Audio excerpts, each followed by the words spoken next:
সফলতার কোনো শর্টকাট হয় না, হয় অনেক কাঠখড় পুড়িয়ে জীবন যুদ্ধের প্রতিটি অধ্যায়ে নিজেকে প্রমাণ করে করে একটু একটু করে আপনি সফল হবেন, একটু একটু করে আগাবেন। ইটস এ জার্নি, এটা কোনো ডেস্টিনেশন নয়।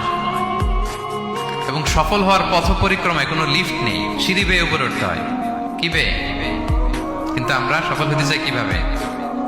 ডাইরেক্ট 100 তলায় তো আমি সফল, উপরে সবার উপরে আমি, এইভাবে চাই সফলতাটা। সবার উপরে উঠে যাব, গোল্ড মেডেল গলায় পরাই দিবে, আমরা সাকসেসফুল না। সফলতার রাস্তায় কোনো লিফট থাকে না। কি দিয়ে উঠতে হয়?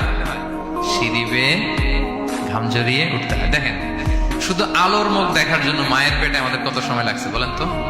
জাস্ট একটু লাইট, হ্যাঁ, 9 মাস 10 মাস সময় লাগছে শুধু একটু আলো দেখবো আমরা। একটু আলোর মুখ দেখার জন্য আমার লাগছে 9 মাস। আর এখানে আমরা শর্টকাট খুঁজি, খালি কি খুঁজি? সফলতার কোনো শর্টকাট নেই। অল্প এফোর্টে যারা সফল হতে চায় এরা কোনোদিন সফল হয় না। ইউসুফ আলাইহিস সালামের জীবনীটা একটু খেয়াল করেন, একটু একটু করে তিনি সামনের দিকে গিয়েছেন এবং সবশেষে ইজিপ্টের ফিনান্স মিনিস্টার হয়েছেন। এজন্য ধৈর্য ধারণ করতে হবে, নিজের সর্বোচ্চটুকু উজাড় করে দিয়ে আপনার রোলটা আপনি প্লে করবেন, এরপর আল্লাহ